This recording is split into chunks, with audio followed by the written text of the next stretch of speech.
It's Red Eye Radio. Gary McNamara and Eric Harley talk about everything from politics to social issues and news of the day. Whether you're up late or you're just starting your day, welcome to the show. From the Uniden America Studios, this is Red Eye Radio. All across the USA and around the world, we are Red Eye Radio. He is Eric Harley, and I'm Gary McNamara. Good morning. Busy day ahead. Inflation, what will the Fed do? And will they announce that they will stop? Now, that's really interesting because, we saw that over the last couple of days, they're expected to, raise the interest rate again and then indicate whether this is it or not, just as gas prices or oil prices are starting to skyrocket and gasoline prices, too. I know yesterday was the fastest day of increasing gas prices in the last year. And I know where, again, I'm not making an overall judgment because everybody didn't experience what I did at my local gas stations, but they went up 50 cents in a week. And so one of the parts of discussion now is China's economy starting to heat up, and will it continue to heat up? Will they, because they have the central planned government, throw a massive amount of stimulus, which, by the way, may help you temporarily, but it always hurts you long term, whether you're China or the United States, when government stimulus goes in, because you take capital. How do you get that capital? You either print the money, right? Mm-hmm. Or you take it away from productive purposes. And so, but China, looking at their economy right now, many believe that, okay, they're going to use stimulus, and at that point, more oil is going to be used. And that is what that's what we're dealing with right now. And so when you look at that, when you look at the price of shelter is still high, and if the price of oil goes up to $90 to $95 a barrel, how will it affect everything that is made from oil products and the transportation of goods? The focus, especially on rent, as rent has really ramped up. You look at the GDP, or not the GDP, but you look at inflation and the CPI numbers, and there's a lag with real time rent amounts and what we get from the inflation numbers every month. And there's been more talk. There was the CEO of a corporation that owns a lot of apartment buildings, and they look at that themselves, obviously, and watch it in real time. And since he spoke months ago, there's been an increase in the chatter surrounding rent. And I think a lot of it is not anecdotal, but it comes from renters, people who are having to pay it every month, and then it is on social media and it's everything else. But you see where these major costs are hitting because, as you mentioned, the word shelter, food, shelter, and then energy. Those are your basics. And when they continue to rise, I saw another story too about auto loans and the number of delinquencies with auto loans, and interest rates going up. It's becoming harder and harder to get a loan, harder and harder to keep up with a loan if the interest rates are going up.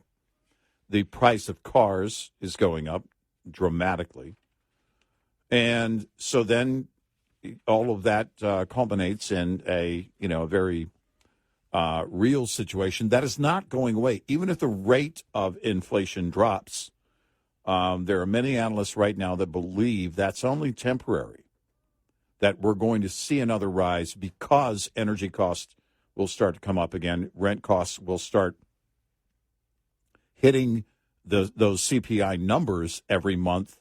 As I mentioned, they were lagging, but eventually they're going to hit those numbers and affect those numbers as well. And then labor inflation. Labor inflation is something that a lot of economists may talk about, but it's something that's very real. I was in a restaurant this past weekend, Saturday, and everything was on one side of the restaurant. There were no tables seated They just split it down the middle. And everyone was being seated in one side of the restaurant. Now, I don't know what they do in the evening. This was mid-afternoon, so it wasn't the busiest time for a restaurant, but it was still pretty busy. And people were coming in, and they were waiting on a table, and there were half of the tables there in the restaurant that weren't being used because they don't have the staff. The costs are going up. You're having to incentivize labor in a greater way. There's only one way to do that, and that's where we are. And I don't know how, what the Fed is looking at, because the Fed is not going to. They don't have, by any stretch, they don't have a crystal ball. And they don't have that ability even with the data that they have. It is hard to predict what people are going to do and how they're going to adjust, how they're going to be able to navigate, like renters right now, the trend tends to be a number of things. Move in with your parents or a relative, move in with a roommate or three, and do what you can to make ends meet. But basically more people under one roof. And that will start to have an effect long term if that remains to be the case. And it varies region by region. Where we are right now, we're still trying to keep up with the number of people coming into this area of North Texas. There's still growth going on. And so housing is still there. Commercial real estate, not so much, but housing, that's something that's, still the cost of houses are still going up. So we talked a little bit yesterday about labor inflation, which is a concern. So you've got labor inflation. You've got now the concern of gas prices and petroleum products, everything, continuing to go up, rent going up, and the cost of goods of everything as transportation gets more expensive. Hey, think about it. UPS just struck a new deal. That means more money, right? Mm-hmm. More money, which, again, when we now depend on shipping more than ever. Yeah. I mean, it really, the culture has completely changed. How do I know this? Because I'm that culture. What? I have to get up and go to the store? Oh, wait a minute. That can be delivered, can't?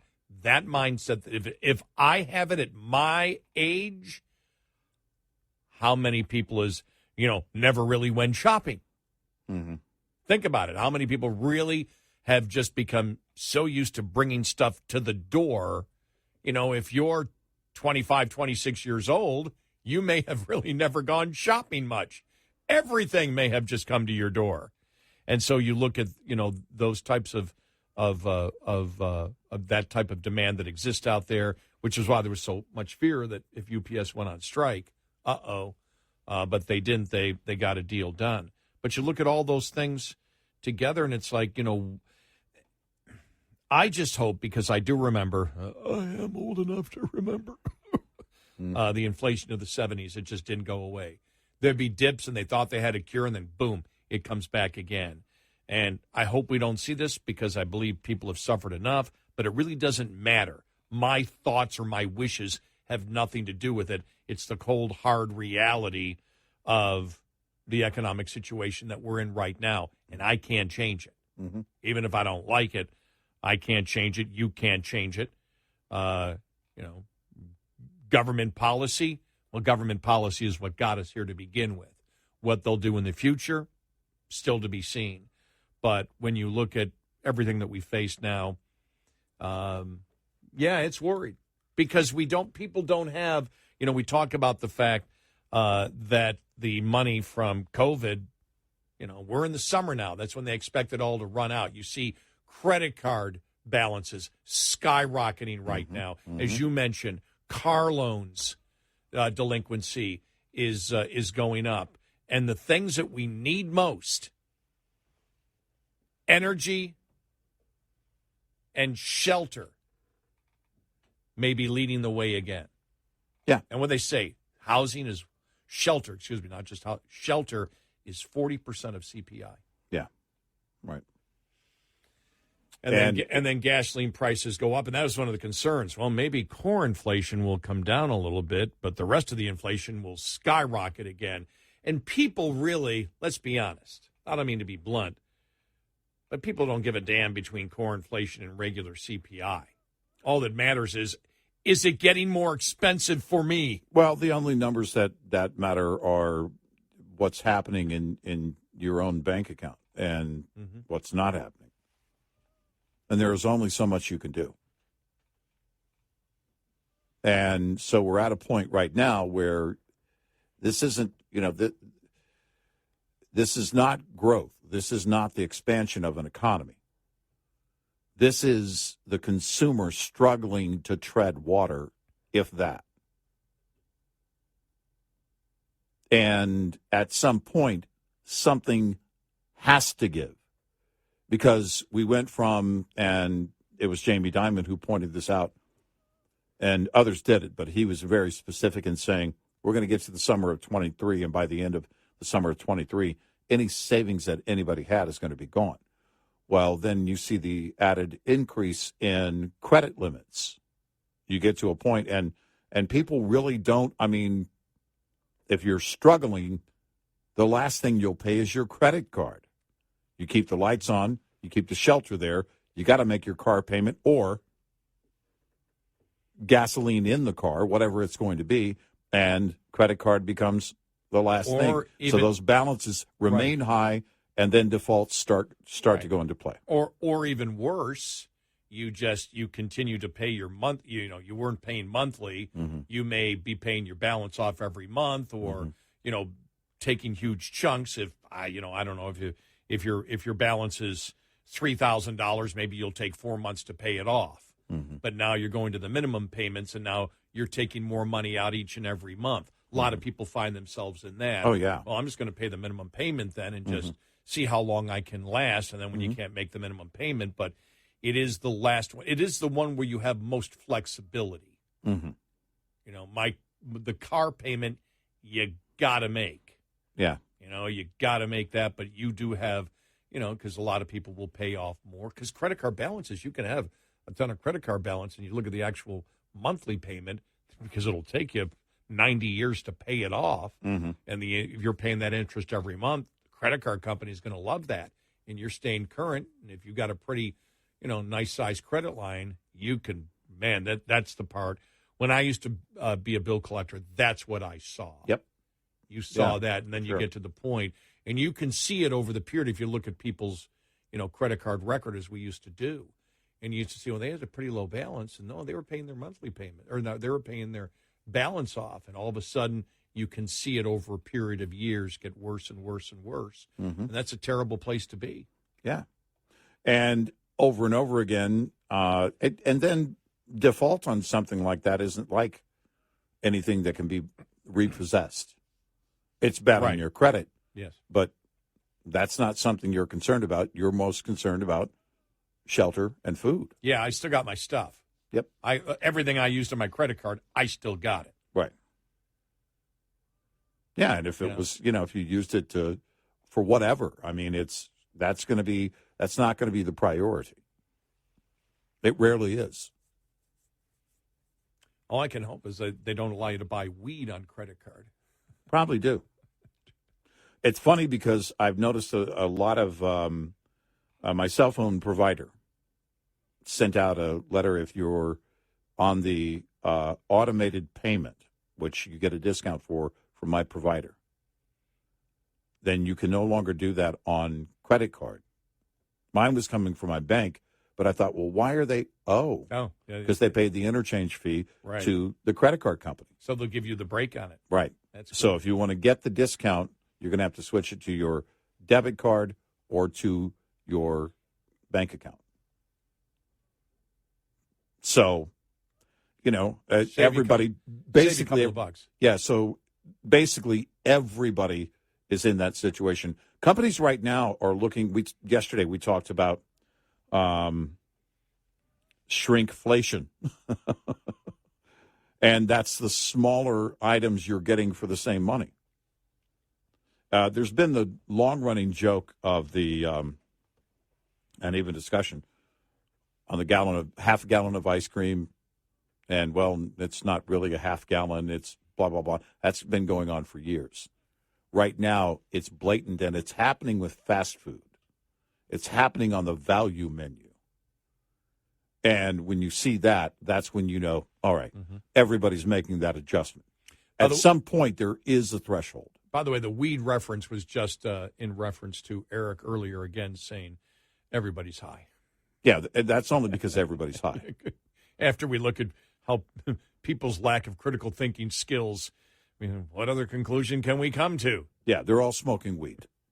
866-90 Red Eye. Well over a month in much of the southern plains and desert southwest of extreme heat. And that has obviously taken a toll on some summer crops, non-irrigated agriculture, and rangeland and pastures. USDA meteorologist Brad Rippey says perhaps the poster site for these weather conditions, Phoenix, Arizona. We have now racked up through July 24th a string of 25 consecutive days in Phoenix, Arizona, where the high temperature has been 110 degrees or higher. That easily breaks that city's old record, which had been 18 days, set back in June of 1974. In addition, nighttime relief from the heat has been minimal. Again, looking at Phoenix. Back on July 19th, we saw a minimum temperature of 97 degrees in Phoenix. That was a station all-time record high minimum. With western heat now expanding into places like California, the Great Basin, and the Pacific Northwest.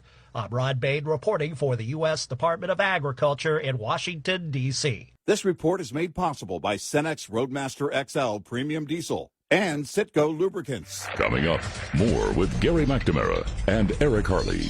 It's Red Eye Radio.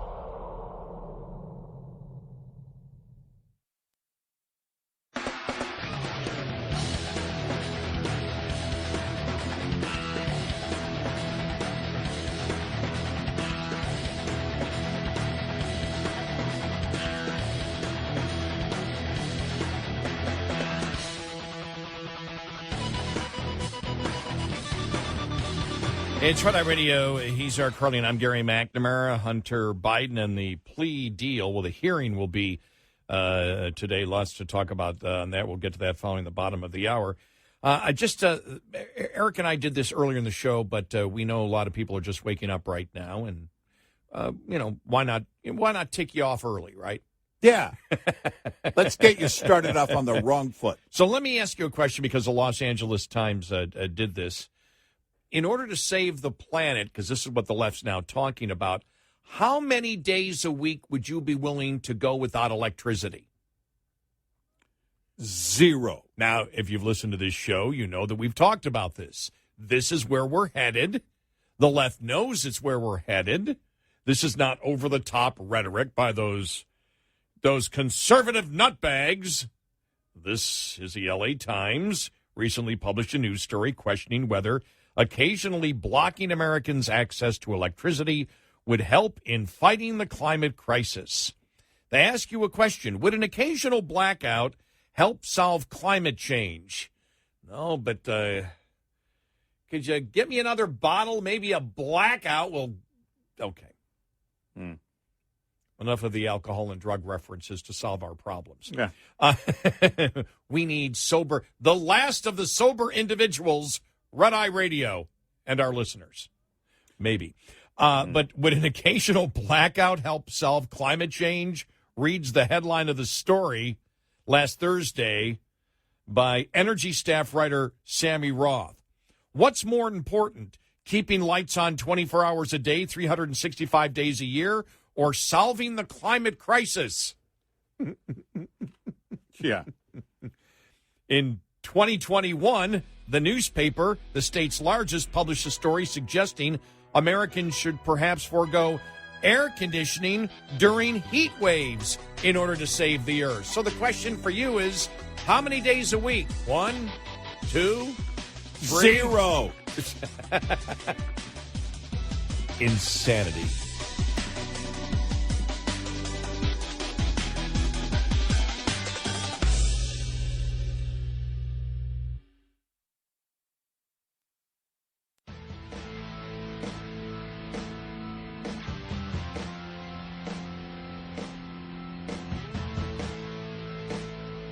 Consider yourself canceled if you don't listen nightly. Red Eye Radio.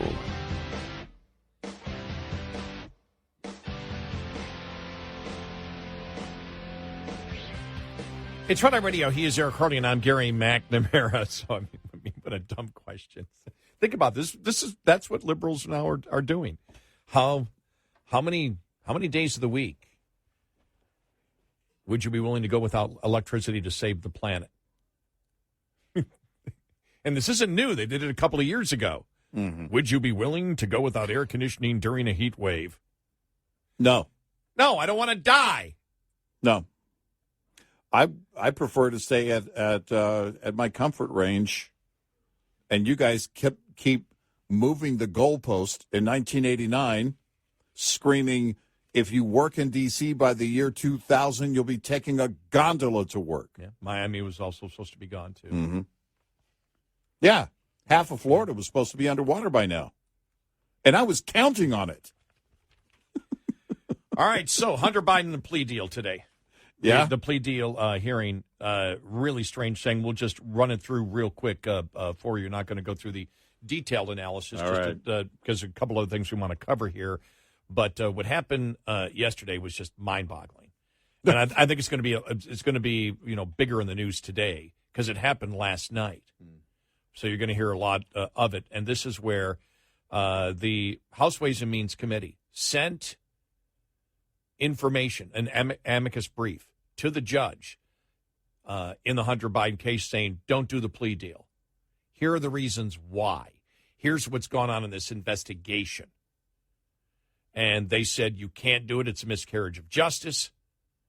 And also included the testimony of the IRS whistleblowers. So the House Ways and Means Committee sent this to the judge. Mm-hmm. The clerks, they get it. They was sent over to them. They get it. Mm-hmm. The lawyer for the House Ways and Means Committee later on in the afternoon yesterday, about 1:30 in the afternoon, is informed, notice to the clerk, you've rescinded it. You don't want to, it's not going to be a part of the docket now. And he's like, what in the world are they talking about? And he gets it back in context. He goes, what are you talking about? They go, well, you rescinded, the information, the amicus brief. He goes, no, I didn't. They go, no, somebody called from your office and rescinded it. Was nobody from my office who did that? What are you talking about? And he said, keep it there. And they go, sorry, you got to refile. So he did right there, right at that point. He refiled. And so they were communicating because what in the world happened? And they said, well, this woman called and stated that she was from your office and said we want it gone. And so I'm not sure if she works for the former law firm of Hunter Biden's friend. Was it Chris Clark? And he formerly worked at that law firm. Now, they said in the article in the New York Post that they talked to Hunter's lawyer, but they never said that that law firm that the woman worked for was a lawyer's firm, because the lawyer's firm, his lawyer's firm, gave another reason that they objected to it, but apparently they claimed we didn't do it. And so it's just a complete mess. And so the judge says, I need an answer from this. Well, the woman who actually made the call said, there's just been a miscommunication. Your clerks messed up. Yeah, that the judge's clerks messed up. And that's where we are right now. If I'm the judge in the hearing today, if she just rubber stamps this, politically it's not going to go well for Joe Biden. But I wouldn't be shocked if she just hits the brakes and says, there's way too much going on here. Oh, I'm sure she's going to question the law clerks. What happened here? Who's lying? What's going on? No. You bring up a good point, because you start with, all right, benefit of the doubt. It's not anybody from the outside. Let's say it happened inside, because that's where she would have, and the courts would have control. We're going to have to look inside to see if this actually happened. You start your investigation from there. How could you not? because this reeks of misconduct, one way or the other. Yes, because what are the odds that in all the cases that are going on, Right. that the House Ways and Means Committee Yeah.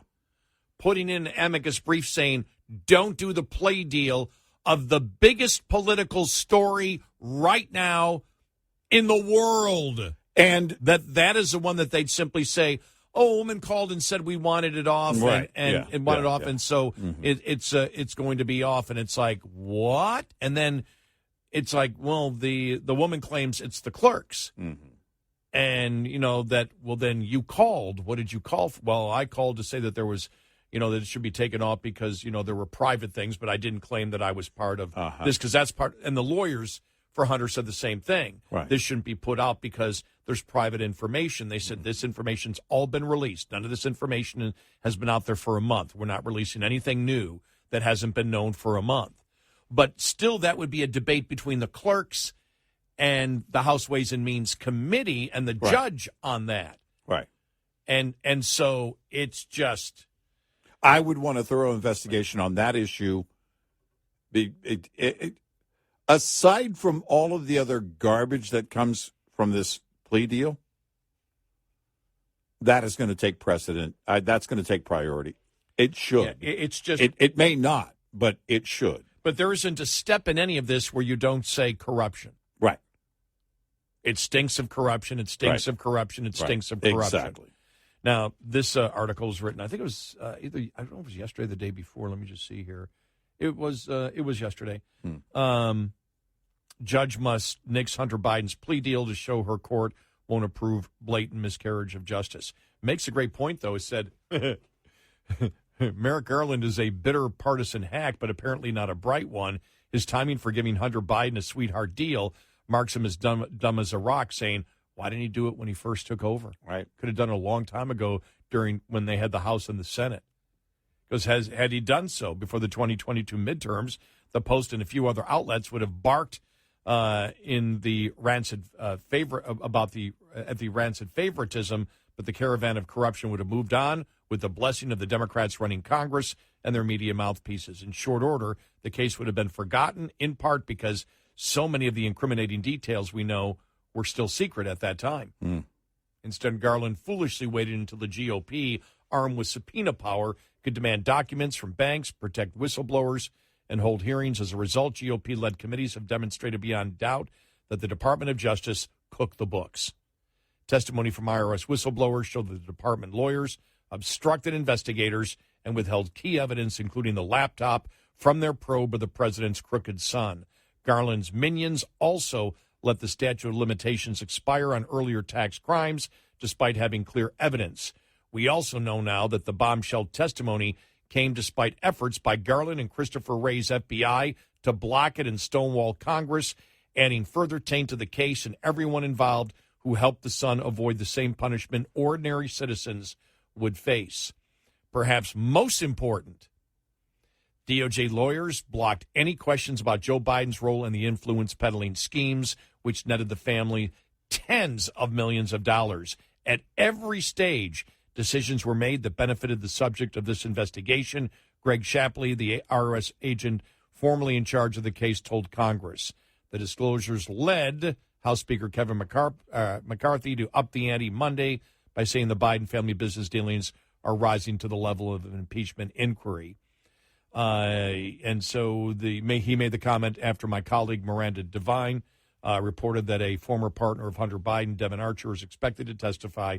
In fact, Comer said it last night, Monday. Mm-hmm.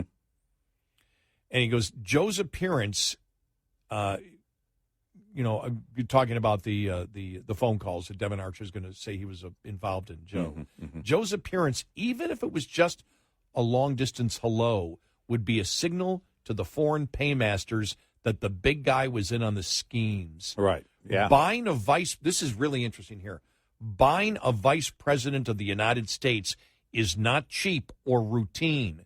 So the rogue buyers from China, Ukraine, Russia, Romania, and elsewhere would want solid assurance that they would get the influence they were paying for especially given Hunter's well-known affection for crack cocaine and prostitutes.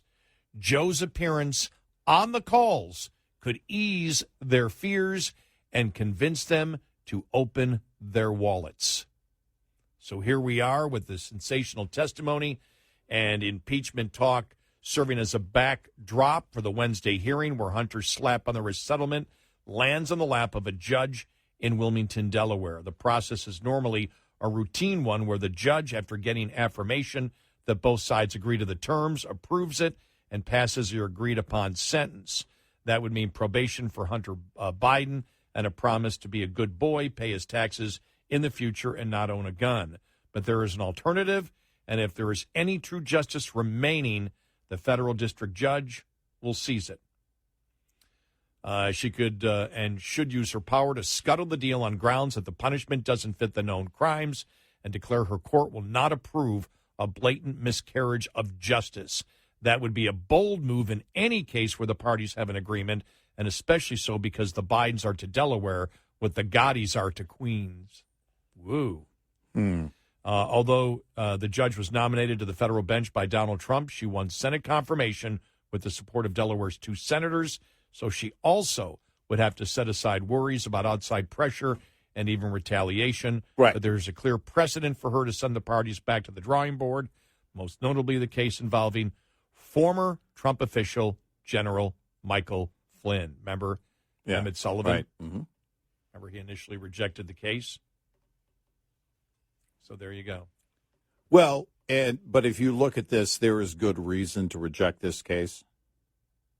Yes, there wasn't Flynn, in that case. on the Flynn case. Sullivan was all over the place. Well, I think that's what he's saying. That's why you justify. He goes into all the details. Oh, okay. That makes sense. If you're saying that even in that craziness, that judge stepped in front of it, and it was very blatant. You know, the deal was very clear. In this case, the deal isn't. And even just to hit the brakes, even if she says, we're not going to make a decision on this today, and she hits the brakes on it, that to me, I could see as acceptable. It would still be beyond the norm if they've come to an agreement. Because, as they point out here, she has to worry about the effect going the other way. In other words, is she showing politically, you know, her political bent in one direction by saying, no, I'm not going to accept this. Well, no matter what you do, there's going to be a political thing because you're talking about a president of the United States' son that directly everything leads to influence peddling and the accusation of bribes. Yeah, that's my from point. The president. That's my point. That's the problem. That you're always going to have partisans on one side. It's not just the consideration for. I mean, the consideration should be for justice. Yes. But politically, there's not a consideration that goes in just one direction. Tell me you've seen of a case that stinks as much as this. No, this and then with the whole thing on the filing. You add to it the New York Post story. Yeah, the amicus brief. Yeah. I mean, you don't get stories like this. There's such an obvious, if I'm a judge, there's such an obvious allegation of miscarriage of justice here that I would want to cross every T, dot every I in lowercase j. That's the first thing in my mind would be to get to the bottom of whatever happened with the amicus brief.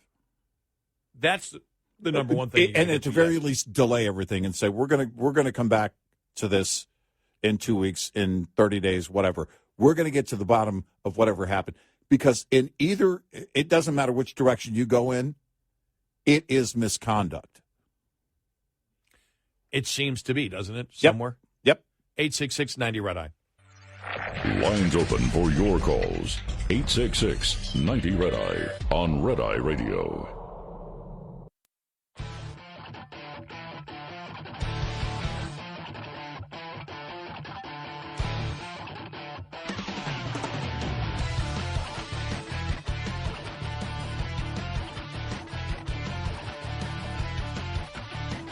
It's Red Eye Radio. He's Eric Harley, and I'm Gary McNamara. So, also, we have coming up today the UFO whistleblower. All right. Who says people told him in the Pentagon that there is at least the remains of extraterrestrial craft that the Pentagon has. Right. Yeah, and he said a lot. There's a lot of them. Right. And no president knows? Right.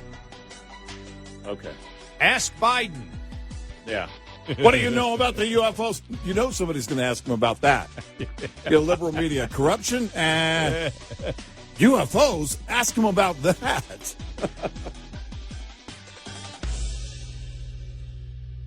This is Red Eye Radio on Westwood One.